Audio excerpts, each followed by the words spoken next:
www.attableek.com, the reviver of Iman.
الحمدللہ الحمدللہ الحمدللہ۔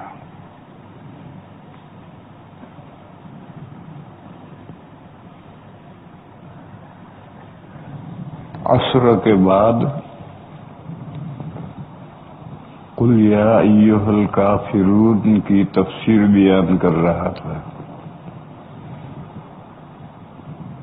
اس کا شان نزول یعنی بیک گراؤنڈ، پس منظر، یہ سورت کس بارے میں نازل ہوئی،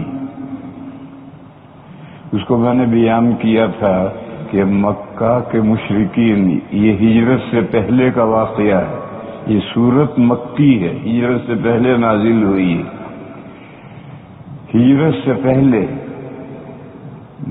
مکہ والے مسلمانوں کو اور نبی پاک صلی اللہ تعالی علیہ وسلم کو اس قدر پریشان کرتے تھے کہ وہ قابل بیان نہیں، اور مسلمان مرد اور عورتیں مکہ چھوڑ کر ہجرت کر کے حبشہ چلے گئے تھے۔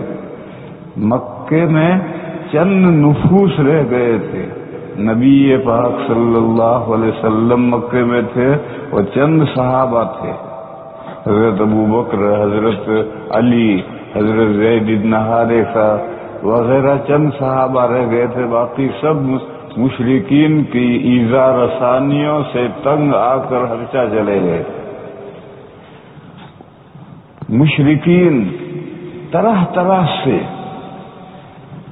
نبی پاک صلی اللہ علیہ وسلم کو اپنے موقف سے پھسلانا چاہتے تھے، پرچانا چاہتے تھے۔ کبھی یہ کہتے تھے کہ آپ بادشاہ بننا چاہیں تو ہم سارے عرب کا بادشاہ آپ کو بنا دیں، آپ کو بہترین بیوی چاہیے تو عرب میں خوبصورت ترین بیوی آپ کو لا دیں، آپ کو محل اور باغات چاہیے تو ہم مہیا کر دیں، مگر ہماری مورتیوں کو کنڈم نہ کریں، ان کو برا نہ کہیں۔ بس ایک ہی بات ہے۔ نبی پاک صلی اللہ تعالی علیہ وسلم کے چچا ابو طالب، نبی پاک صلی اللہ تعالی علیہ وسلم کے والد ماجد، جب آپ حمل میں تھے، والدہ کے پیٹ میں تھے، تب ان کے والد ماجد کا انتقال ہو گیا تھا۔ جب آپ پیدا ہوئے تو یتیم پیدا ہوئے، پھر چند سال کے بعد آپ کی والدہ ماجدہ آپ کو لے کر مدینہ گئی تھی ننیال میں، وہاں سے واپسی میں راستے میں والدہ کا بھی انتقال ہو گیا۔ پھر آپ کی پرورش کی دادا نے، عبد المطلب نے، دادا نے پرورش کی، لیکن ایک وقت آیا کہ دادا بھی فوت ہو گئے، تو پھر آپ کی پرورش کی تھی چچا نے، ابو طالب چچا تھے آپ کے، انہوں نے پرورش کی تھی، اور ہر طرح سے حضور کی وہ مدد کرتے تھے، ہر طرح سے حضور کا خیال رکھتے تھے۔ ان کے پاس مشرکین پہنچے اور ان سے کہا کہ اپنے بھتیجے سے کہو کہ وہ ہمارے مورتیوں کی برائی نہ کرے اور وہ جو چاہے ہم اس کے لیے مہیا کرنے کے لیے تیار ہیں۔ تو چچا نے بھتیجے کو بلایا اور کہا بیٹے تیری قوم یہ مطالبہ لے کر آئی ہے کہ ایک بات تو مت کر، باقی جو تو چاہے وہ قوم دینے کے لیے تیار ہے۔ اس موقع پر حضور نے فرمایا تھا کہ چچا اگر وہ میرے ایک ہاتھ میں سورج لا کر رکھ دیں اور ایک ہاتھ میں چاند لا کر رکھ دیں اور مجھ سے یہ کہیں کہ لا الہ الا اللہ کی دعوت مت دے تو میں نہیں چھوڑوں گا، یہ دعوت تو دوں گا۔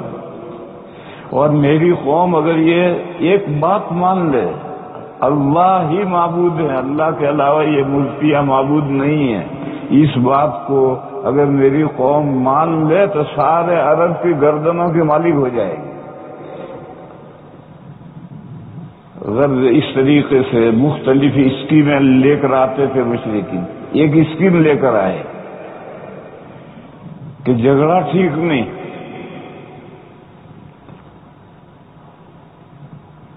ہم تمہارے اللہ کی عبادت کریں، تم ہماری مورتیوں کی عبادت کرو۔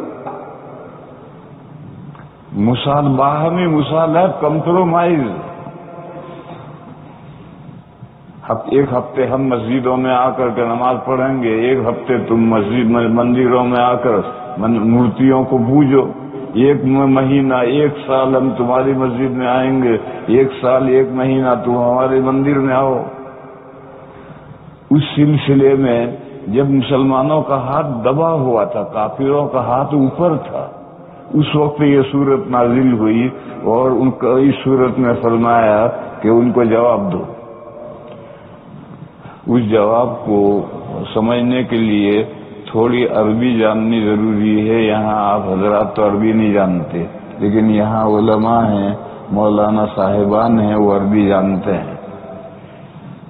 زمانے تین ہیں، ایک زمانہ ماضی جو گزر کر چلا گیا، اور ایک زمانہ پریزنٹ فی الحال جس زمانے میں ہم ہیں، اور ایک فیوچر آگے آئے گا۔ عربی زبان میں ماضی کے لیے صیغہ الگ ہے، فعل، ضرب، اور حال اور مضارع کے لیے ایک ہی صیغہ ہے، یفعل، یضرب، اور اس کا ترجمہ کرتے ہیں مارتا ہے یا مارے گا۔ پھر مضارع سے اسم فاعل بنتا ہے، اور مضارع میں دونوں زمانے ہوتے ہیں تو اسم فاعل میں بھی دونوں زمانے ہوتے ہیں۔ اور اردو میں ہم بچوں کو ترجمہ کراتے ہیں یفعل کرتا ہے یا کرے گا۔ یا کا مطلب یہ کہ یہ دونوں زمانے ساتھ نہیں ہوں گے، یا تو حال ہوگا تو فیوچر نہیں ہے، فیوچر ہے تو حال نہیں ہے۔ یہ ایک قاعدہ ہے، اس قاعدے کو ذہن میں رکھ کر کے قرآن کریم نے جواب دیا کہ آپ کہیے اے وہ لوگوں جو میرے لائے ہوئے دین کو ایکسپٹ نہیں کرتے، قبول نہیں کرتے۔ حضور کا لایا ہوا دین کیا ہے؟ توحید، ایک اللہ کی بندگی، اس کے علاوہ کسی کی بندگی نہیں۔ یہ دین میں لایا ہوں، اس دین کو تم قبول نہیں کرتے۔ سنو، فی الحال میں تمہارے مندروں میں آ کر کے مورتیوں کی پوجا نہیں کرتا، اور تم ہماری مسجدوں میں آ کر کے اللہ کی بندگی نہیں کرتے۔ فی الحال پہلے جو دو آیتیں ہیں اس میں زمانے حال مراد ہے، مضارع میں بھی اور اسم فاعل میں بھی۔ قل یا ایھا الکافرون لا اعبد، یا اعبد مضارع واحد متکلم، لا اعبد ما تعبدون، میں فی الحال ان مورتیوں کی عبادت نہیں کرتا جن مورتیوں کی عبادت تم کرتے ہو۔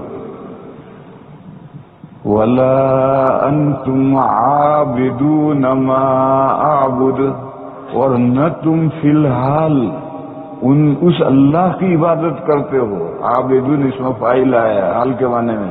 نہ تم اس وقت اس اللہ کی عبادت کرتے ہو جس کی میں اس وقت عبادت کرتا ہوں.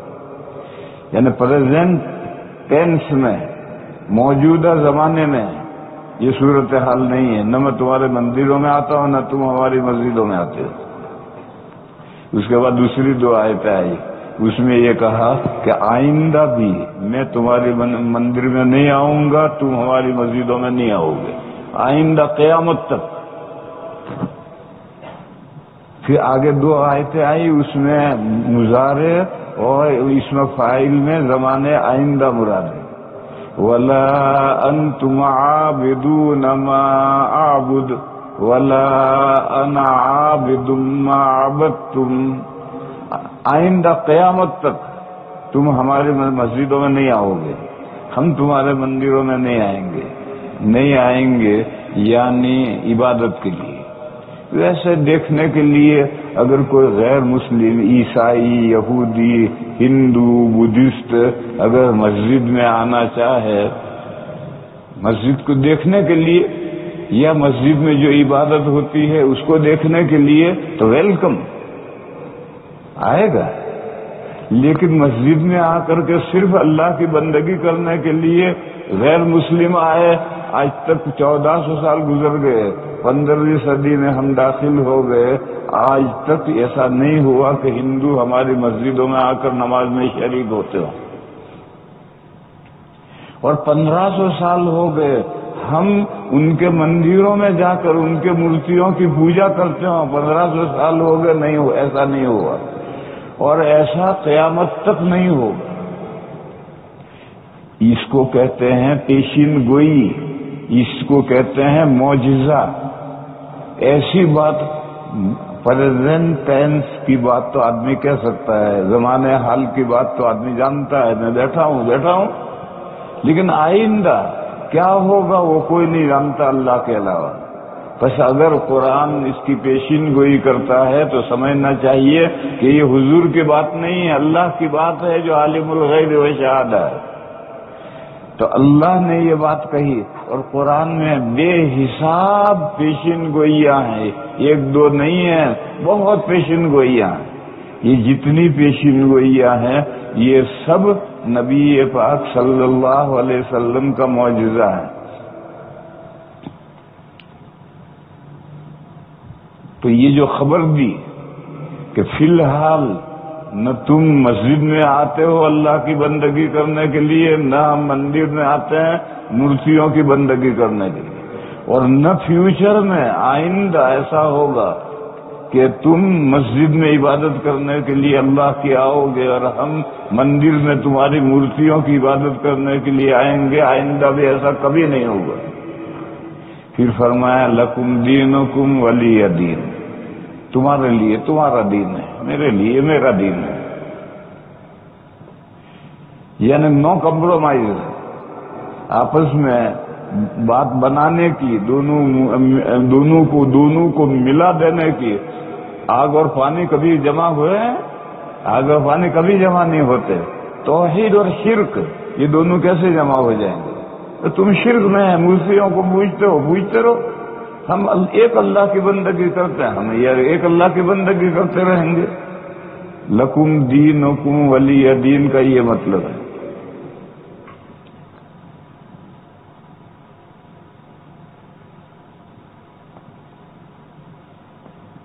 یہ اس وقت جواب دیا ہے جب مسلمانوں کا ہاتھ دبا ہوا تھا, کافروں کا ہاتھ اوپر تھا, وہ ہر طرح سے ستاتے تھے. 100-200 مسلمان تھے, وہ بیچارے سب حبشہ چلے گئے تھے. مکہ میں تو 5-10 مسلمان حضور کے ساتھ رہے تھے. ایسے وقت میں یہ جواب دیا گیا. جواب تو دے دیا, لیکن یہ صورتحال کب تک رہے گی؟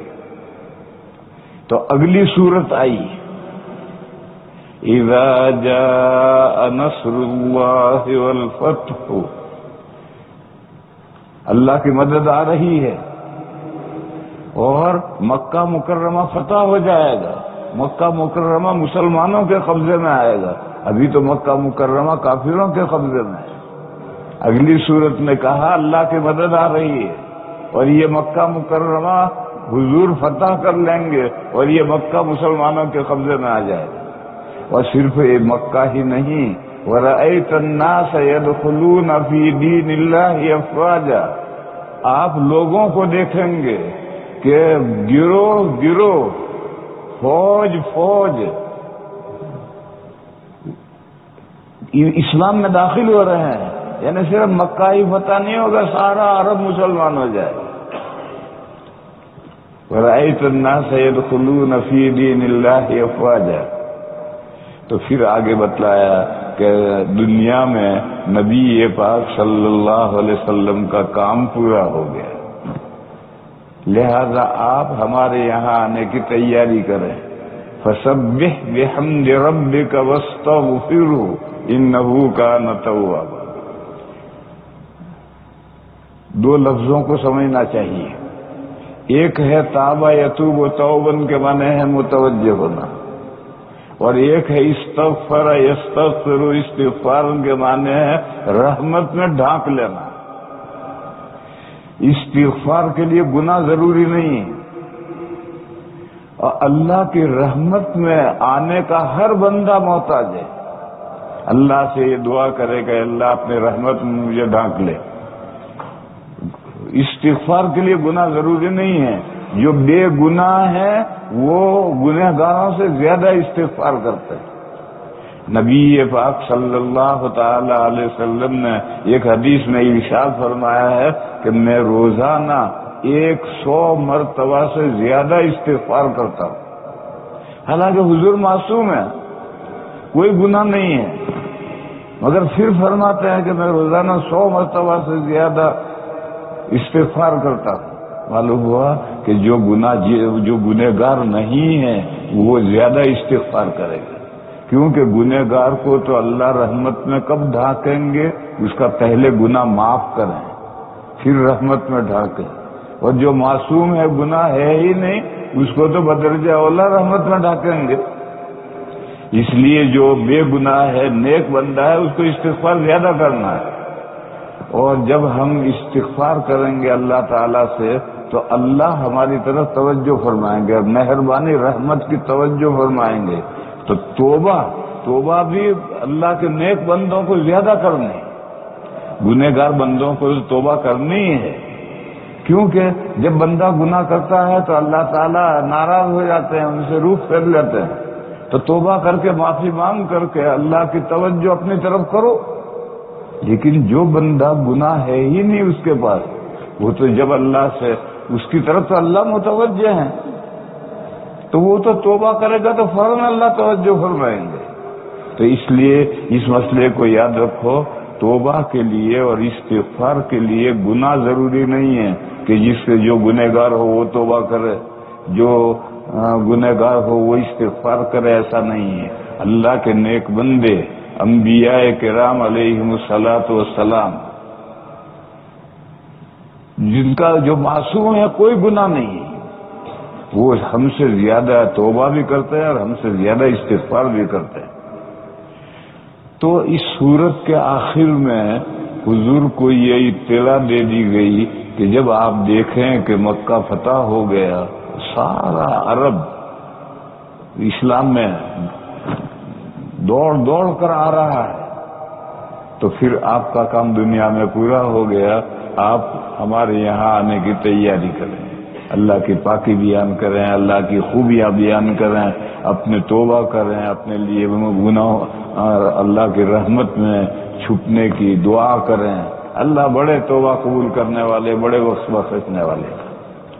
پھر اس کے بعد ایک سوال کا جواب ہے کہ جو موجودہ کنڈیشن ہے اس میں تو کافروں کا ہاتھ اوپر ہے، اور یہ کہ مکہ فتح ہو جائے گا اور سارا عرب مسلمان ہو جائے گا، یہ تو شیخ چلی جیسے خیالات ہیں. شیخ چلی کو جانتے ہو؟ ایک بے وقوف میاں تھے. میاں کے معنی بڑے آدمی، لیکن تھے بے وقوف. بڑا بھی بے وقوف ہوتا ہے.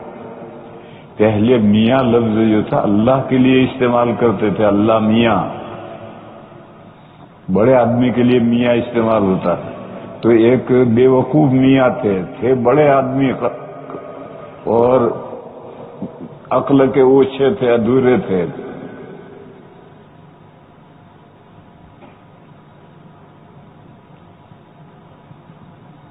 کسی نے گھی کا گھڑا اٹھوایا کہ یہ اسٹیشن تک پہنچا دے، 10 روپے دوں گا. تو انہوں نے گھی کا گھڑا اٹھا لیا اور لے کر آگے آگے چلے. مالک پیچھے پیچھے چل رہا. اب وہ اپنے دماغ میں پلان بنا رہے ہیں کہ اب جب میں اسٹیشن پہنچ کر گھڑا رکھوں گا تو 10 روپے ملیں گے، تو 10 روپے کے انڈے لاؤں گا، انڈے بیچوں گا، اور بیچ کر نفع حاصل کر کے جب اتنے پیسے ہو جائیں گے تو مرغی لاؤں گا. پھر مرغی انڈے دے گی تو انڈے بیچوں گا. پھر مرغی کے انڈے جمع کر کے اس کے بچے ہوں گے، اور بچوں کے پھر ایک پورا خاندان فیملی ہوگی. پھر وہ سب بیچ کر کے بکری لاؤں گا. پھر بکری کے بچے ہوں گے، پھر ان کو بیچ کر کے گائے بھینس ہاتھی لاؤں گا. پھر مکان بناؤں گا. پھر آفس میں بیٹھوں گا اور لڑکا آئے گا، ابا چلیے امی کھانے کو بلا رہی ہے. تو میں کہوں گا ابھی فرصت نہیں. وہ جو یوں کہا ابھی فرصت نہیں، تو گڑا گر گیا، وہ ٹوٹ گیا، سارا گھی بکھر گیا. تو مالک پیچھے سے اس نے ایک دھول مارا کہ نالائق، میرا گھی گرا دیا. تو اس نے کہا سرکار آپ کا تو گھی گر گیا، میرا تو گھر گر گیا. تو یہ شیخ چلی جیسے ایک بے وقوف صاحب تھے.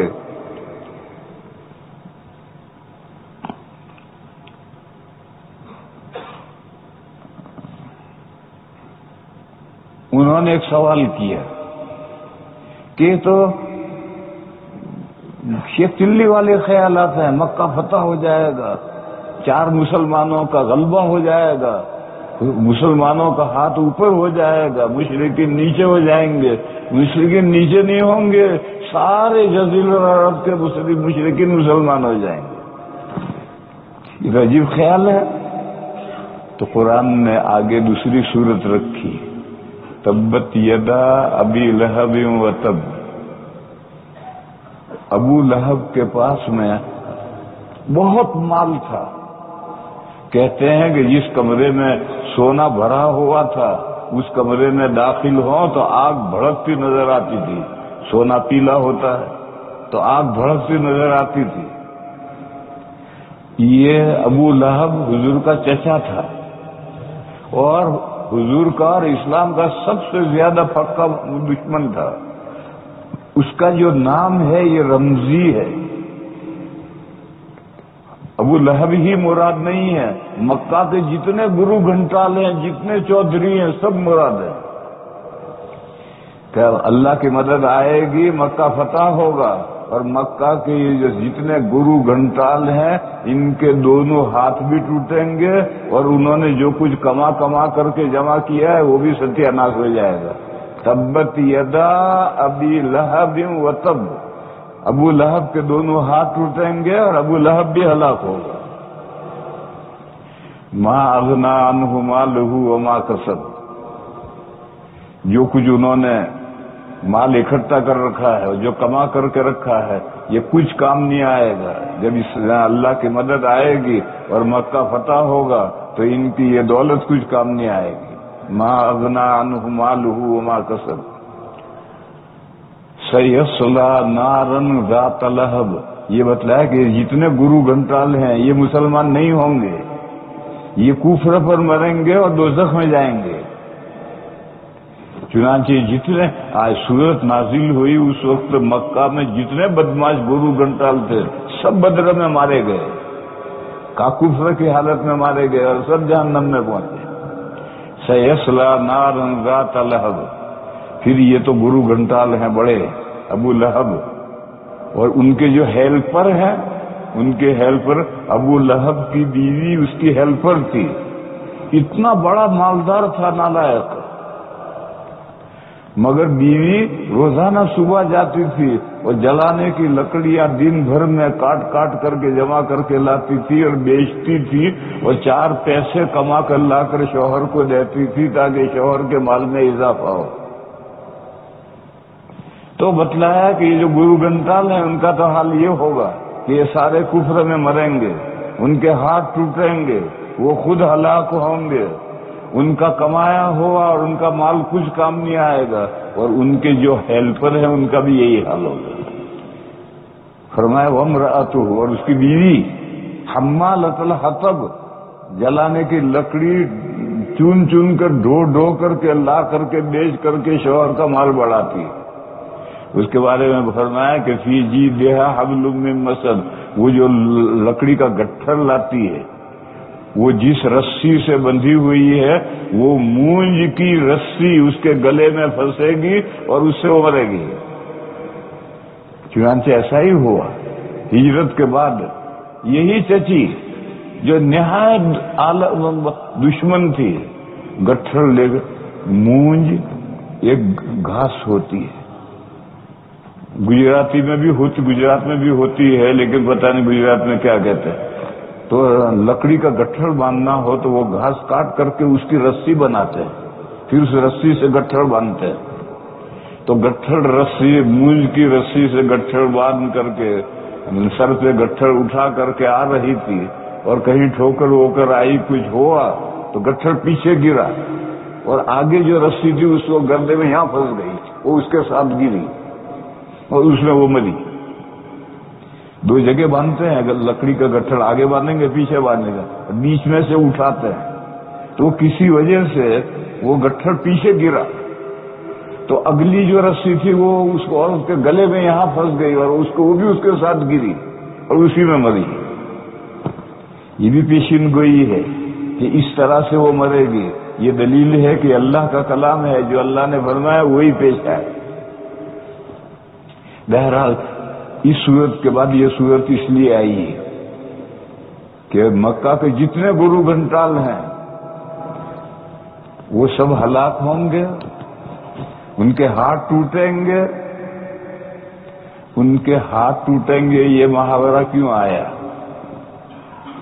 یہ محاورہ اس لیے آیا کہ قرآن کریم میں ایک دوسری آیت ہے، وَأَنذِرْ عَشِيرَتَكَ الْأَقْرَبِينَ، آپ اپنے قریبی رشتہ داروں کو وارننگ دیجیے کہ تمہاری جو زندگی ہے وہ دوزخ میں لے جائے گی، اسلام لاؤ تاکہ جنت ملے۔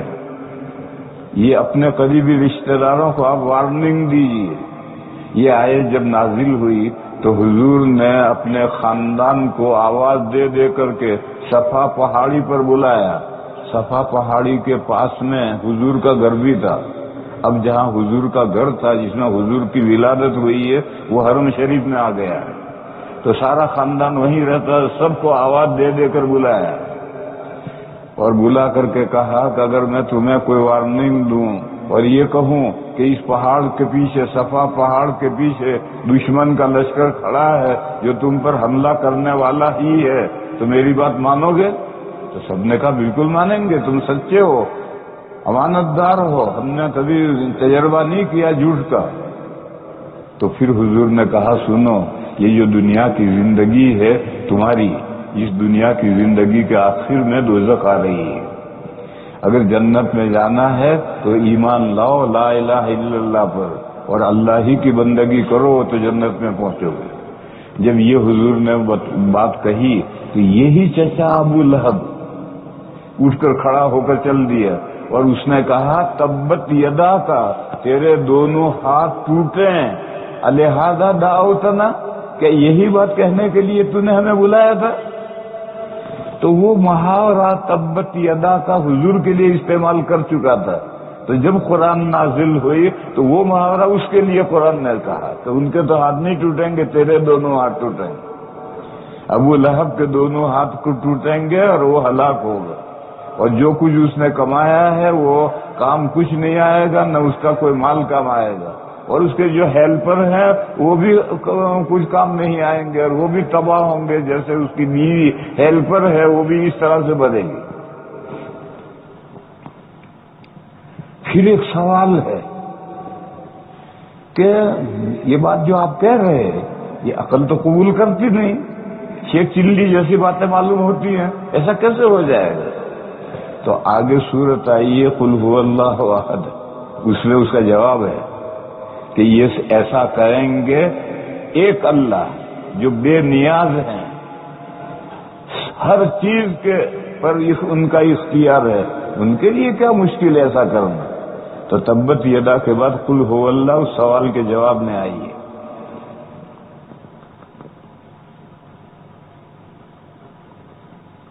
لہذا اس کو 4 صورتیں ایک سلسلے کی کڑی ہیں، پھر 2 صورتیں آگے اور ہیں، اس میں یہ مضمون ہے کہ دشمن 2 ہیں، ایک کھلا دشمن، ایک چھپا دشمن۔ کھلے دشمن سے تو آدمی 2 ہاتھ کر سکتا ہے، ساری دنیا میں لڑائیاں ہوتی رہتی ہیں، دشمنوں کے آپس میں لڑائیاں ہوتی ہیں، تو اسلام کے جو دشمن ہیں اسلام ان سے بھی لڑے گا، مسلمان ان سے بھی لڑتے ہیں، اور اللہ کی مدد آتی ہے، مکہ فتح ہو جاتا ہے، دشمنوں کی سارے اس کی غارت ہو جاتی ہیں، اللہ تعالیٰ سب کچھ کر سکتے ہیں۔ لیکن 5 چھپے دشمن ہیں، ان دشمنوں سے انسان 2 ہاتھ نہیں کر سکتا۔ ان 5 دشمنوں سے اگر آپ بچنا چاہتے ہیں تو اللہ کا آسرا لے لیجیے، اللہ کا سہارا لے لیجیے۔ ایک بزرگ سے کسی نے پوچھا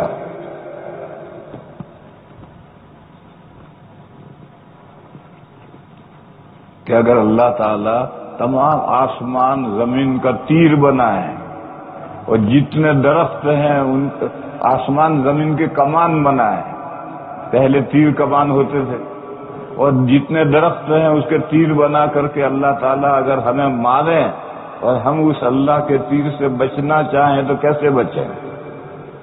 تو بزرگوں نے کہا تیر چلانے والے کے بغل میں چلے جاؤ، جو تیر چلا رہا ہے اس کے بغل میں چلے جاؤ، وہ تیر لگے گا ہی نہیں تمہیں۔ تو 5 دشمن ایسے چھپے ہوئے ہیں کہ ان سے آدمی بچ نہیں سکتا، اس سے بچنے کا صرف ایک راستہ ہے استعاذہ، اللہ کی پناہ لے لو، اللہ کے آسرے میں چلے جاؤ، اللہ کے سہارے میں چلے جاؤ۔ وہ 5 دشمن کون ہیں؟ 4 کا ذکر قل اعوذ برب الفلق میں ہے اور 1 کا ذکر قل اعوذ برب الناس میں ہے۔ یہ 5 ایسے دشمن ہیں جن سے ہم بچنا چاہیں بچ نہیں سکتے۔ اللہ بچائیں تو بچ سکتے ہیں، لیکن ہم بچنا چاہیں نہیں بچ سکتے، کیونکہ یہ چھپے دشمن ہیں۔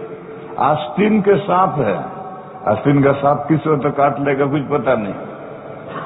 تو سورہ قل اعوذ برب الفلق میں 4 دشمنوں کے بارے میں ذکر ہے۔ کہو پناہ چاہتا ہوں میں صبح کرنے والے اللہ کی، قل اعوذ برب الفلق، فلق صبح صادق ہو جاتی ہے، رات کا اندھیرا ختم، صبح صادق ہو گئی، اب روشنی پھیل گئی، پوری کائنات پر اندھیرا چھایا ہوا ہے، اب ساری کائنات روشن کر دی، کس نے کر دی؟ اللہ نے کر دی۔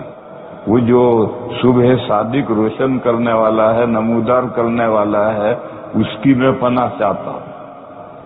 جو اندھیرے کو ہٹا کر کے اجالا لا سکتا ہے، وہ ہر مصیبت کو ہٹا کر کے تسلی کا سامان لا سکتا ہے۔ پھر اس کے بعد میں 4 دشمنوں کا ذکر ہے، عام سے خاص کی طرف، اس کو آپ نہیں سمجھیں گے، عام سے خاص کی طرف۔ قل اعوذ برب الفلق من شر ما خلق، اللہ کی تمام مخلوقات، کوئی بھی مخلوق مجھے نقصان پہنچانا چاہے، برائی کرنا چاہے میرے ساتھ، تو میں اللہ کی پناہ لیتا ہوں تو مجھے وہ نقصان نہ پہنچا سکے۔ من شر ما خلق۔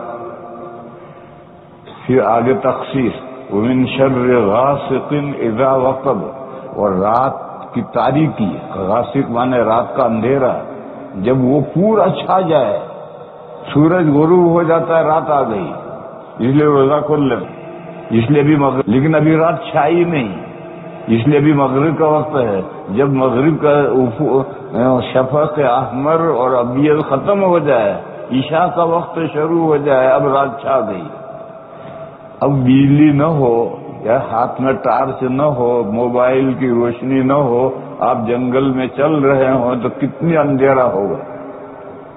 تو اس وقت کوئی چیز ہمیں ضرر پہنچائے، اس کے لیے اللہ سے پناہ چاہتا ہوں۔ وَمِن شَرِّ غَاسِقٍ إِذَا وَقَبَ، اور میں چھانے والی رات کی برائی سے پناہ چاہتا ہوں جب وہ چھا جائے۔ دو، کوئی مخلوق وہ مجھے برائی نقصان پہنچانا چاہے تو میں اللہ کی پناہ چاہتا ہوں۔ رات جب چھا جائے اس وقت کوئی چیز مجھے نقصان پہنچانا چاہے تو میں اللہ کی پناہ چاہتا ہوں۔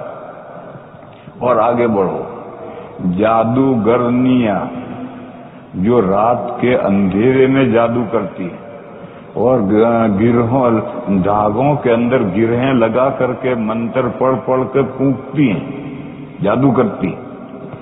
مرد بھی جادو کرتے ہیں لیکن عورتوں کا جادو مردوں کے جادو سے قوی ہے۔ جیسے ساری دنیا کی ساری قومیں جادو کرتی ہیں لیکن یہودیوں کا جادو اور بنگالیوں کا جادو سب سے آگے ہے۔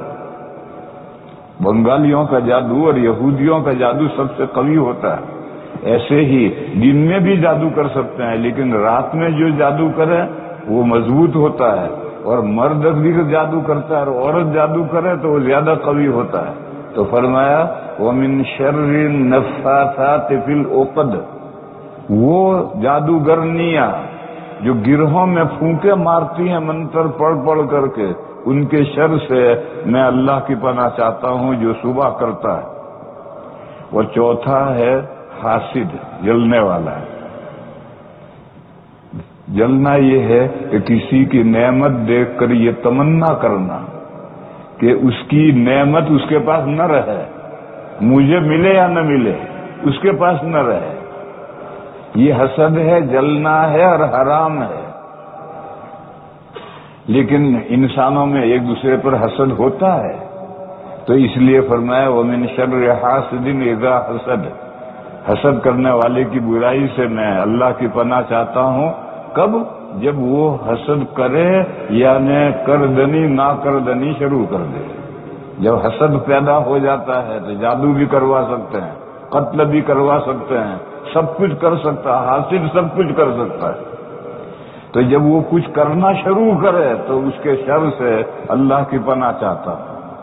تو اس صورت میں 4 دشمنوں سے پناہ چاہی گئی ہے اللہ کی، کیونکہ چھپے دشمن ہیں، ان کا مقابلہ ہم کر نہیں سکتے۔ پھر اس کے بعد میں ایک صورت آئی ہے، اس میں سب سے بڑا دشمن ہے، اس کا ذکر ہے، ایک دشمن کا ذکر ہے اس میں، اور وہ سب سے بڑا دشمن ہے شیطان۔ اور اس سے پناہ چاہنے کے لیے پوری ایک صورت آئی ہے۔ قل اعوذ برب الناس، کہو میں لوگوں کے پروردگار کی پناہ چاہتا ہوں۔ قل اعوذ برب الناس ملک الناس، لوگوں کا کنگ، بادشاہ، اس کی پناہ چاہتا ہوں، یہ بھی اللہ کی صفت ہے۔ الہ الناس، لوگوں کا معبود، معبود بھی اللہ ہی ہے لوگوں کا۔ 3 صفتیں اللہ کی آئی، رب، بادشاہ اور معبود۔ اس پروردگار کی پناہ چاہتا ہوں من شر الوسواس الخناس، اس کی برائی سے جو آ کر دل میں بری بات ڈالتا ہے اور بری بات ڈال کر کے پیچھے ہٹ جاتا ہے۔ من شر الوسواس الخناس، فرمایا کہ وہ وسوسہ کہاں ڈالتا ہے؟ الذی یوسوس فی صدور الناس، لوگوں کے دلوں میں آ کر وہ وسوسہ ڈالتا ہے۔ کون؟ شیطان۔ من الجنۃ والناس، یہ جو وسوسہ ڈالنے والا شیطان ہے، یہ شیطان جنات بھی ہو سکتا ہے، انسان بھی ہو سکتا ہے۔ انسانوں میں جو برے ہیں ان کا ساتھ آدمی کے اندر برائیاں پیدا کرتا ہے۔ ایک حدیث شریف میں ہے،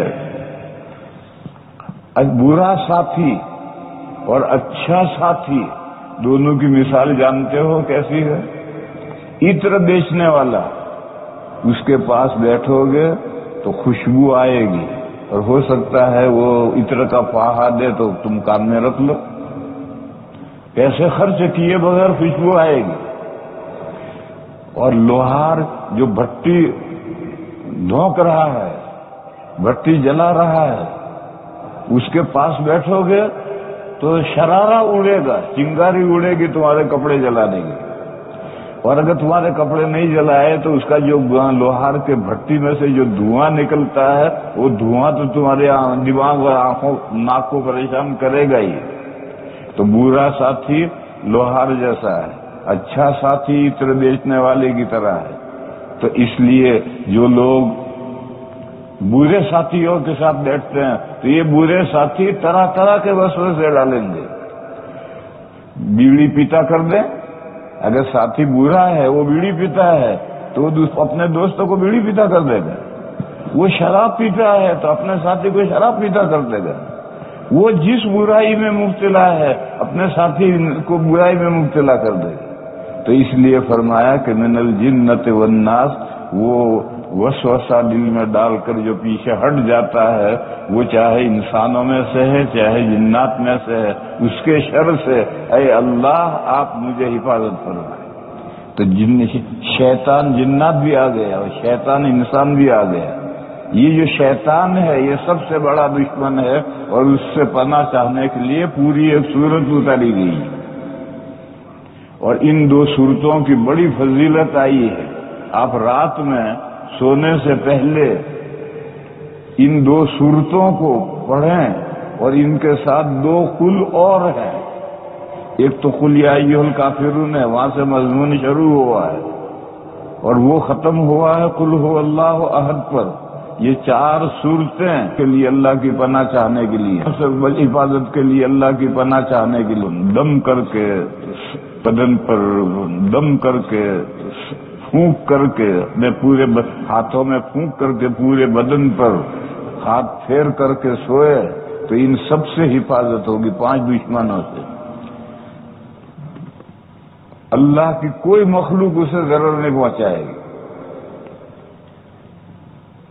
رات چھا گئی ہے، اندھیری رات میں چل رہا ہے، پہلے بجلی نہیں تھی، لوگ اندھیری رات میں صبر کرتے تھے، تو اللہ اس کی حفاظت کریں گے، اور کوئی اندھیری رات میں کوئی چیز نقصان نہیں پہنچائے گی۔ جادو کرنے والی جو عورتیں ہیں جو رات میں جادو کرتے ہیں وہ نقصان نہیں پہنچائیں گے۔ جلنے والے جو جلتے ہیں اور طرح طرح سے نقصان پہنچانے کی کوششیں کرتے ہیں، ان کے ضرر سے آدمی بچ جائے گا۔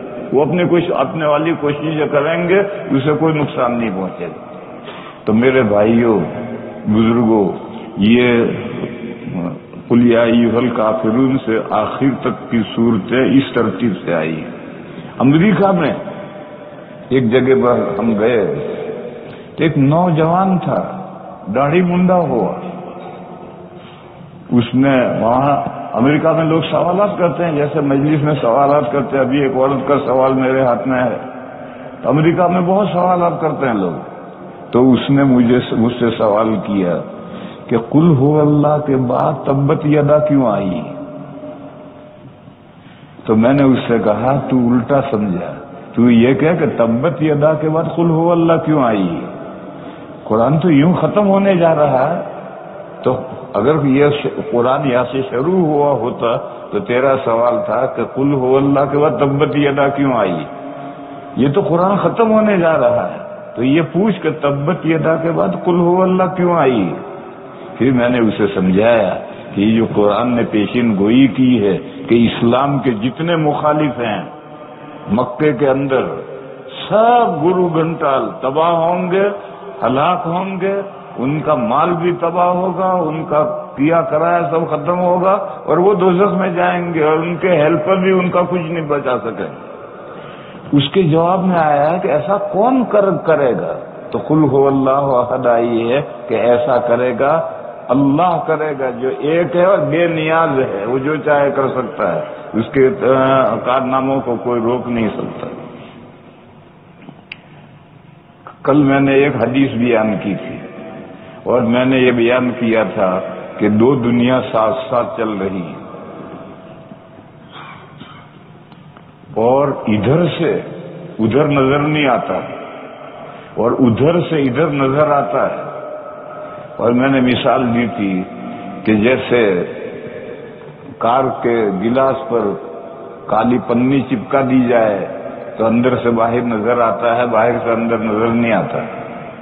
اس پر ایک حدیث سنائی تھی میں نے کہ اگر کوئی عورت شوہر کو بلا وجہ پریشان کرتی ہے تو اس شوہر کی جنت میں جو حور ہے، یہ جنت میں اس کی حور ہے تو گویا شوہر جنتی ہے یعنی اللہ کا نیک بندہ ہے. تو اللہ کا نیک بندہ ہے، جنت میں اس کی حور ہے، تو وہ دیکھتی ہے اس معاملے کو اور وہ دنیا کی بیوی کو کوستی ہے کہ ارے یہ تیرا جو شوہر ہے یہ تیرے پاس چند دن کا مہمان ہے، دخیل ہے، یہ تو تجھے چھوڑ کر کے ہمارے پاس چلا آئے گا. کیوں ستاتی ہے اسے؟ یہ حدیث میں نے سنائی تھی ترمذی شریف کے حوالے سے. یہ خاتون یہ پوچھتی ہے کہ اگر اس کا الٹا ہو تو؟ عورت نیک ہے، اللہ کی نیک بندی ہے، وہ عورت شوہر کو پریشان نہیں کرتا، لیکن شوہر بدتمیز ہے، نالائق ہے، ظالم ہے، وہ بیوی کو پریشان کرتا ہے. تو اگر ایسا ہو تو وہ یہ سوال کر رہی ہے. تو میرے بھائیوں اس کے لیے قاعدہ سنو، اگر ایسا ہوگا تو وہ شوہر پر لعنت آئے گی، لعنت اللہ کی رحمت سے محرومی شوہر پر آئے گی. اور اس کی دلیل ایک دوسری حدیث ہے، نبی پاک صلی اللہ علیہ وسلم نے فرمایا کہ اگر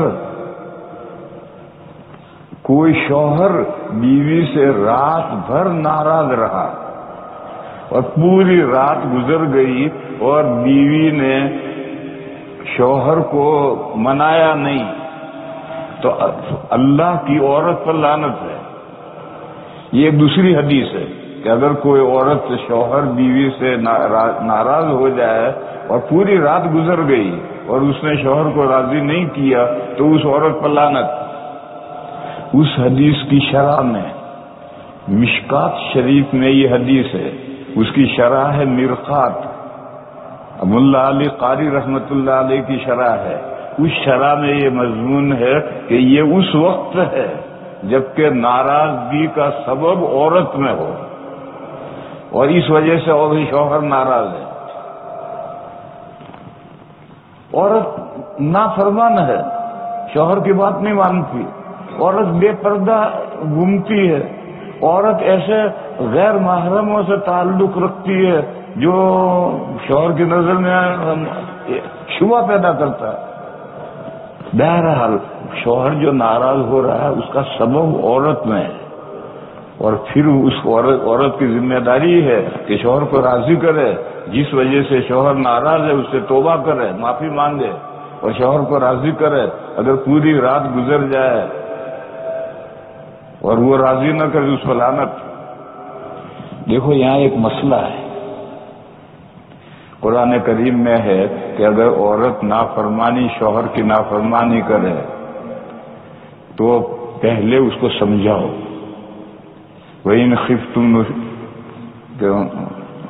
پڑھو آیت کیا الرجال قوامون علی النساء بما فضل اللہ بعضهم علی بعض وبما انفقوا من اموالهم فالصالحات قانتات حافظات للغیب بما حفظ اللہ واللاتی تخافون نشوزهن. اگر عورت کی نافرمانی سے کا اندیشہ ہے تو فعظوهن، سمجھاؤ. واہجروہن فی المضاجع، سمجھانے سے اگر کام نہ بنے تو پھر ان کو اپنی چارپائی پر مت سلاؤ، اس سے کہو الگ چارپائی میں پڑھ. وہاں مفسرین نے یہ مسئلہ لکھا ہے کہ شوہر بیوی کو اپنی چارپائی پر نہ سلائے، اس کو خوابگاہ میں الگ کر دے، مگر شوہر کو سونا اسی کمرے میں ہے. شوہر اٹھ کر کے دوسرے کمرے میں چلا جائے نہیں، شوہر کو اسی کمرے میں سونا ہے۔ کیوں؟ تاکہ عورت شوہر کو راضی کرنا چاہے تو اس کے لیے موقع رہے۔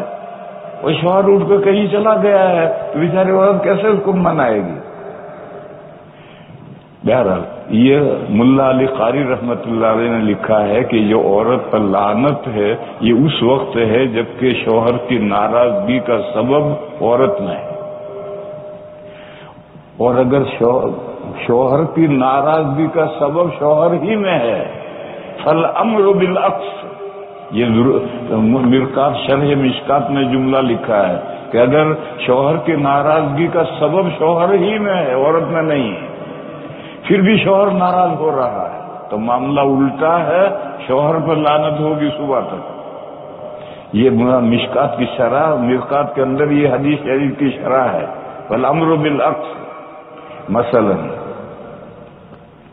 شوہر بیڑی پیتا ہے، اس کا منہ سنداس بنا ہوا ہے، اب وہ بیوی کے ساتھ لیتا ہے، اب بیوی سے کہتا میری طرف منہ کر کے سو، اب وہ اس سنداس کی طرف منہ کر کے کیسے بیچاری سوئے، وہ دوسری طرف منہ کر کے سوتی ہے، اب وہ ناراض ہے کہ میری طرف تو کیوں منہ کر کے نہیں سوتی، ارے تیرا منہ سنداس ہو رہا ہے کیسے تیری طرف منہ کرے؟ دیکھو ناراضگی کا سبب شوہر میں ہے، عورت میں نہیں ہے۔ یا میاں صاحب رات کو 2 بجے تک گھر نہیں آتے تو وہ شوہر سے کہتی ہے کہ میرے سرتاج آپ رات 2 بجے تک کہاں رہتے ہیں؟ ہم آپ کا انتظار کرتے کرتے تھک جاتے ہیں، آپ عشاء کے بعد تشریف لایا کریں۔ تو کہ تو الو کی پٹھی کون ہوتی ہے بولنے والی، میں چاہے جہنم میں رہوں۔ ارے بھائی تجھے بیوی لایا ہے گھر، تجھے عشاء کے بعد بیوی کے پاس آنا ہے، جہنم میں نہیں رہنا۔ لیکن شوہر بدتمیز، وہ کہتا تو الو کی پٹھی کون ہوتی بولنے والی، میں چاہے جہنم میں رہوں، میں جب جی چاہے گا گھر آؤں گا۔ یہ غلط ہے اس کا، جب جی چاہوں گا کیا مطلب ہے؟ بیوی لایا کیوں ہے؟ جب گھر میں اس کو لایا تھے، گھر میں کیا اکیلی بچت پر پڑی رہے گی؟ تیری ذمہ داری کی عشاء کے بعد آ۔ اب شوہر ناراض ہو رہا ہے تو ناراضگی کا سبب تو شوہر ہی میں ہے، اور وہ ناراض بھی ہو رہا ہے تو اب لعنت شوہر پر ہوگی۔ یہ میں نے ایک دوسری حدیث بتلائی اور حوالے کے ساتھ میں نے بتلایا کہ مرقات شرح مشکات میں یہ ہے کہ اگر ناراضگی کا سبب عورت میں ہے اور شوہر ناراض ہے تو عورت پر لعنت، ناراضگی کا سبب شوہر میں ہے پھر وہی ناراض ہے تو لعنت اس پر۔ اسی طرح سے یہ حدیث جو ہے جو میں نے بیان کی تھی آدھا مضمون ہے، اگر شوہر کو بیوی بلا وجہ پریشان کر رہی ہے تو وہ جنت میں حور ہے، وہ کوستی ہے، اور وہ حور کوسے گی تو وہ اللہ کی رحمت سے شوہر دور ہوگا، وہ بیوی دور ہوگی۔ لیکن اگر برعکس ہے، عورت کا کوئی قصور نہیں ہے، شوہر خامخواہ پریشان کرتا ہے تو پھر اللہ کی رحمت سے شوہر دور ہوگا، عورت دور نہیں ہوگی۔ میں نے اس حدیث سے ایک مسئلہ بتلایا ہے، ایک مسئلہ نکالا ہے، اور یہ جو مسئلے قرآن و حدیث سے نکلے ہیں تو یہ قاعدے کلیے نہیں ہوتے ہیں، جزئیے ہوتے ہیں اور اکثری قاعدے ہوتے ہیں۔ وہ یہ ہے کہ اگر شوہر بیوی کو بلا وجہ پریشان کرے گا تو بیوی کا پہلے انتقال ہو جائے گا اور پیچھے شوہر ٹھوکریں کھائے گا، اور اس کا اگر بخش ہے تو شوہر پہلے انتقال کر جائے گا اور وہ بیوی پیچھے رہ جائے گی، وہ ٹھوکریں کھائے گی زندگی بھر۔ وہ جو رور کوستی ہے اس کا اثر ظاہر ہوگا، اور یہ قاعدہ کلیہ نہیں ہے، یہ خطابی جو قاعدے ہوتے ہیں وہ اکثر ہی ہوتے ہیں۔ تو یہ قاعدہ ہے کہ اگر شوہر بلا وجہ بیوی کو پریشان کرتا ہے تو بیوی کا پہلے انتقال ہو جائے گا اور شوہر ٹھوکریں کھائے گا، بیٹوں کے یہاں روٹی مانگتے مانگتے تھک جائے گا۔ اور اگر الٹا ہے، بیوی پریشان کرتی ہے شوہر کو تو شوہر کا پہلے انتقال ہو جائے گا اور بیوی پیچھے رہ جائے گی اور پیچھے ٹھوکریں کھائے گی۔ یہ اللہ کی طرف سے جو لعنت آئے گی اس لعنت کا یہ اثر ظاہر ہوگا. اس لیے یہ جو بہن پوچھ رہی ہے تو یہ ایک طرفہ نہیں ہے. تالی ایک ہاتھ سے کبھی نہیں بچتی ہے، دو ہاتھ سے بچتی ہے. اسلامی جو احکام ہے، تم نے کتابوں میں پڑھا ہے کہ قبر کا عذاب برحق ہے. یہ آدھا مسئلہ ہے. قبر میں عذاب ہی عذاب تھوڑی ہوتا ہے، نالائقوں کو عذاب ہوتا ہے. مگر جو اللہ کے نیک بندے ہیں ان کو تو قبر میں لڈو ملتے ہیں، مزے آتے ہیں. جنت کی طرف کھڑکی کھل جاتی ہے، بھینی بھینی ہوائیں آتی ہیں، خوشبوئیں آتی ہیں، زیرو لائٹ فرشتے جلا دیتے ہیں اور کہتے ہیں سو جا. تو عذاب قبر کا عذاب برحق یہ آدھا مضمون ہے. دوسرا آدھا ہے قبر کی نعمتیں بھی برحق ہیں. نیک بندوں کے لیے قبر میں نعمتیں ہیں، برے لوگوں کے لیے قبر میں عذاب ہے. بس اسی طریقے سے جو حدیث ہے وہ آدھا مضمون ہے، دوسرا آدھا بھی اس کے ساتھ مراد ہے. اور میں نے مثال دوسری حدیث سمجھائی اور اس حدیث کی ملا علی قاری رحمت اللہ علیہ نے جو شرح کی ہے اس کے حوالے سے میں نے سمجھایا. وہی شرح یہاں بھی آئے گی.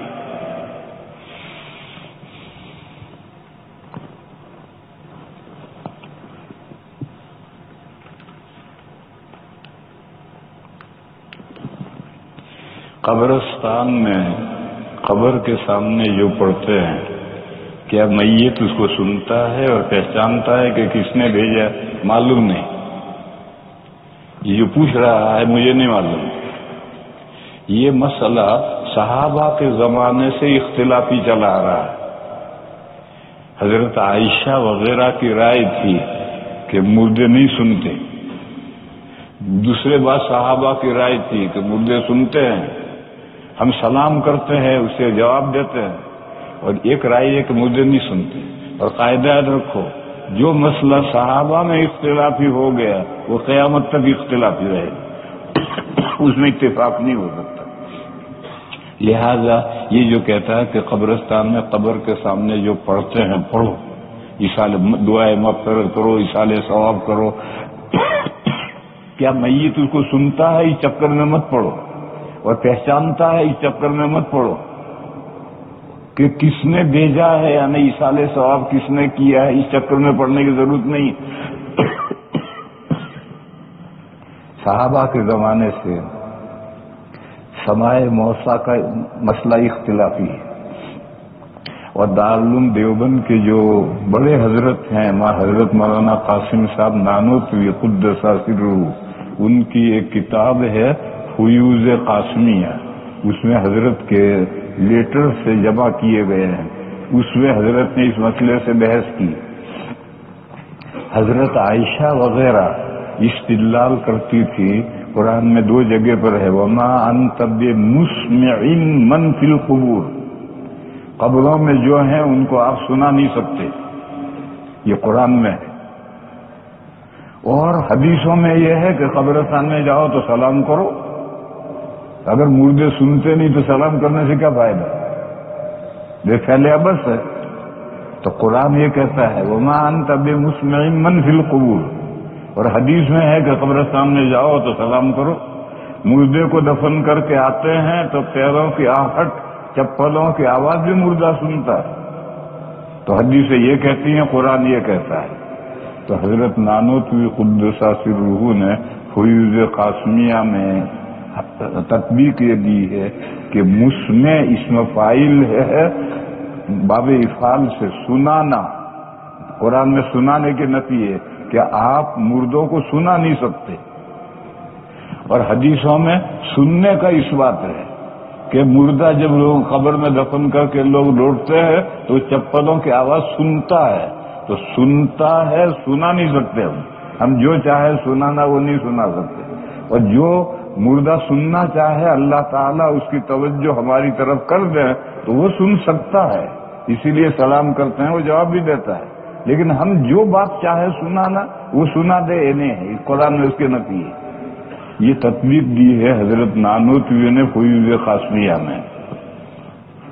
قرآن خوانی کے بعد دودھ، مٹھائی وغیرہ تقسیم کرتے ہیں، اس کا کیا حکم ہے؟ یہ رسم ہے اور اس کو ثواب کا کام سمجھو تو بدعت ہے. قرآن خوانی کے بعد دودھ مٹھائی وغیرہ تقسیم کرتے ہیں، اس کا کیا حکم ہے؟ یہ نہیں، یہ رسم ہے، اور اس کو اگر ثواب کا کام سمجھو تو پھر بدعت ہے، اس لیے کہ اس کا کوئی ثبوت قرآن و حدیث سے نہیں ہے، اور جو چیز قرآن و حدیث سے ثابت نہیں ہے اس کو ضروری سمجھا جائے تو رسم ہے، اور اس کو ثواب کا کام سمجھا جائے تو بدعت ہے۔ نمبر 3، ختم قرآن پر حافظ قرآن کو ہدیہ دینا کیسا ہے؟ ہدیہ دینا جائز ہے، لیکن جہاں دینے لینے کا رواج ہو وہاں ہدیہ نہیں ہوتا ہے، اجرت ہوتا ہے، اور اجرت ناجائز ہے۔ ایصال ثواب کے لیے حافظ سے قرآن پڑھوائے، اس پر جو دیتے ہیں اگر اس جگہ پر کوئی رواج نہیں ہے دینے لینے کا تو ہدیہ دینا جائز ہے، اور اگر دینے لینے کا رواج ہے تو پھر اب وہ ہدیہ نہیں رہا، اب اجرت ہوئی۔ ایسا ہی ہے جیسے رمضان میں حافظ صاحبان قرآن سناتے ہیں، تو مسئلہ یہی ہے کہ ان کو ہدیے کے نام پر کچھ دینا صحیح نہیں ہے، مگر کب ہے؟ مسجد دے، مسجد کے فنڈ سے دے یا چندہ کر کے دے، اور اس علاقے میں حافظوں کو دینے لینے کا رواج ہے تو جائز نہیں۔ لیکن ایک مصلی اللہ کا نیک بندہ ہے، اس نے کسی حافظ قرآن کی خدمت کی اور $100 کا نوٹ چپکے سے پکڑا دیا ہدیہ، اس کو کوئی ناجائز نہیں کہتا، مگر نمازی اتنے بے حس ہیں کہ ایک پیسہ نہیں دیتے، نمازی اتنے بے حس ہیں کہ ایک پیسہ نہیں دیں گے۔ ٹورنٹو میں نے یہ مسئلہ بیان کیا رمضان کے بیچ میں، پھر جب قرآن ختم ہوا تو میں نے 2-3 حافظ تھے، میں نے ان سے تنہائی میں پوچھا، ارے کسی نے کچھ دیا؟ تو ایک نے کہا کہ ایک نے مجھے قرآن شریف دیا ہے۔ اب اس کو قرآن شریف کیا کرنا ہے، وہ تو حافظ ہے۔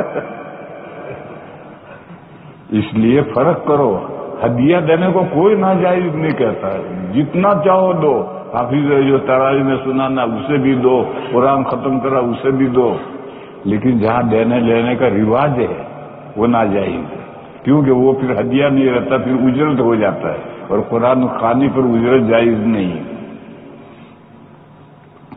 ایصال ثواب کے لیے مسجد یا گھر میں لوگوں کو جمع کر کے یاسین خوانی کا کیا حکم ہے؟ اس کا بھی وہی حکم ہے کہ اگر یہ ایصال ثواب کے لیے یاسین ہی کی کیوں تخصیص؟ کیا باقی قرآن نہیں ہے؟ یاسین کی کیوں تخصیص ہے؟ اور اگر اس کے لیے کوئی وقت متعین ہے کہ اتوار کی کیا تخصیص ہے، منگل کو کیوں نہیں؟ برطانیہ میں یہ رسم تھی، اتوار کے دن ظہر پر اعلان ہوتا تھا مرحومین کے لیے یاسین پڑھی جائے گی، یہ اعلان ہوتا تھا، جس کو چلا جانا چلا گیا، جس کو رہنا سب یاسین پڑھتے تھے اور اس کے بعد دعا کرتے تھے، تو علماء نے اس کو بدعت قرار دیا، اور پھر واحد ہے وہ بند ہو گیا، اب نہیں ہوتا وہاں۔ بس اگر یہ اس چیز کی تخصیص ہے کہ اتوار کے دن یاسین شریف، یہ سب ایسی تخصیصات ہیں تو بدعت ہے۔ بینک یا شراب خانے کو جائیداد کرائے پر دینا کیسا ہے؟ تقویٰ میں ناجائز ہے اور فتوے میں جائز ہے۔ بینک کو ہم نے دیا، باربر کو دیا، وہ لوگوں کی داڑیاں مونڈے گا، شراب کھانے والے کو شراب بنائے گا اور بیچے گا۔ تو امام اعظم یہ کہتے ہیں کہ جہاں فاعل مختار کا فعل متخلل ہو تو نسبت منقطع ہو جاتی ہے۔ اب شراب جو بنا رہا ہے وہ گنہگار ہے، داڑھی مونڈ رہا ہے جو باربر وہ گنہگار ہے، بینک میں سود کا کاروبار کر رہا ہے وہ گنہگار ہے۔ ہم نے تو مکان کرایہ پر دیا ہے، لہذا فتوے کی روح سے امام اعظم کے قول پر جائز ہے، لیکن صاحبین یہ فرماتے ہیں کہ یہ گناہ میں مدد کرنا ہے، ہیلپ کرنا ہے، اور قرآن میں وَلَا تَعَاوَنُوا عَلَى الْإِثْمِ وَالْعُدْوَانِ گناہ میں ہیلپ کرنے کی ممانعت آئی ہے، لہذا صاحبین کہتے ہیں ناجائز ہے۔ اس لیے فتویٰ جواز پر ہے، تقویٰ ناجائز ہے۔ اگر تب اللہ کا نیک بندہ بننا ہے تو مت دو کرائے پر ان کو، اور دو گے تو جو آمدنی آئے گی وہ حلال ہے۔ کیونکہ فتویٰ جواز پر ہے. اور اگر جائیداد نہیں ہے تو کرائے کے ساتھ کیا کیا جائے؟ یہ پتہ نہیں کیا. اگر جائز نہیں ہے تو کرائے کے ساتھ کیا کیا جائے؟ میں نے بتلایا کہ امام اعظم کے قول پر فتویٰ جواز کا ہے، تو جو کرایہ آئے گا وہ جائز ہے. اور صاحبین کے قول پر گناہ میں مدد کرنا ہے، لہذا یہ کرایہ پہ دینا جائز ہی نہیں ہے. لیکن امام اعظم کے قول پر ہم نے کہا کہ کرایہ جائز ہے، تو اب رہ گیا گناہ.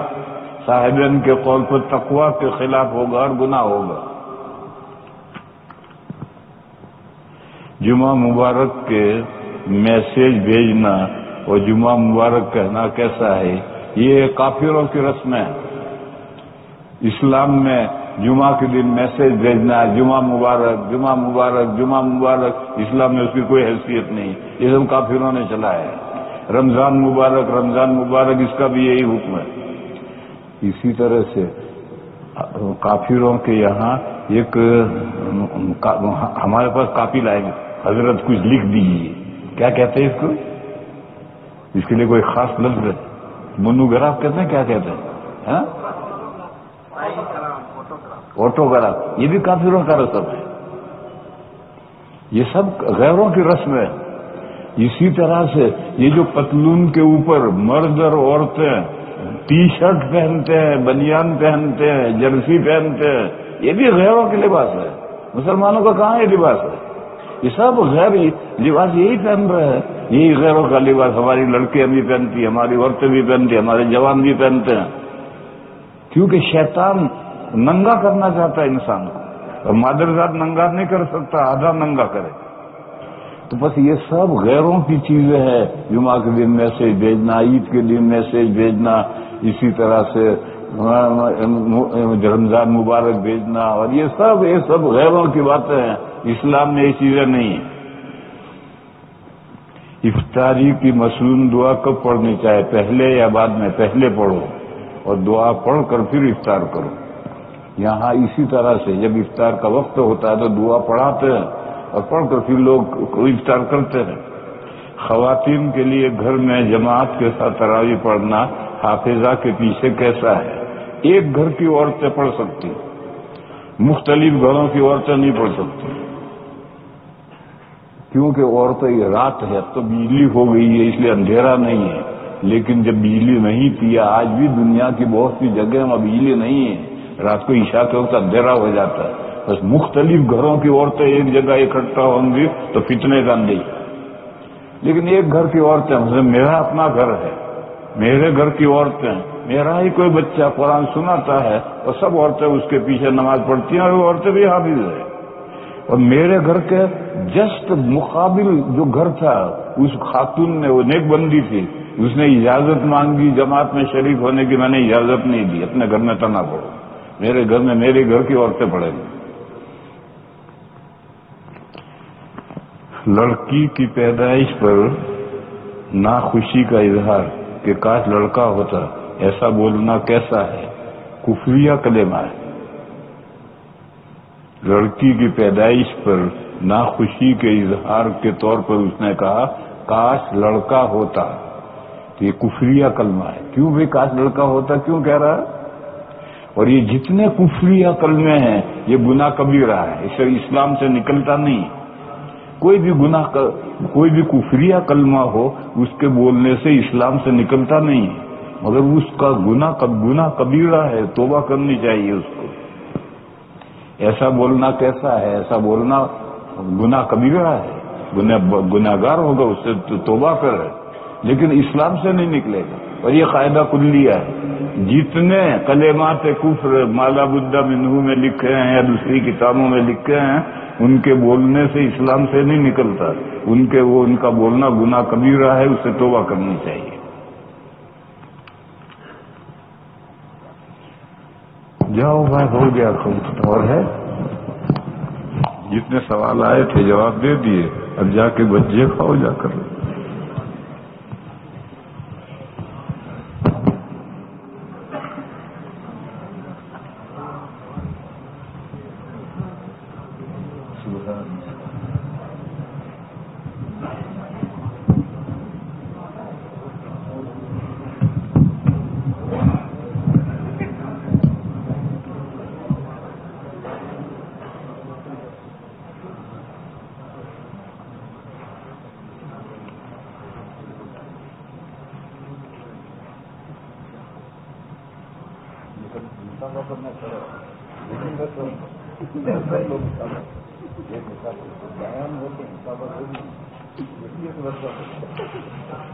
اگر اس سوال میں ایک سوال ہے عورت نماز پڑھائے گھر میں ایک حافظہ پڑھائے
www.attableek.com, the reviver of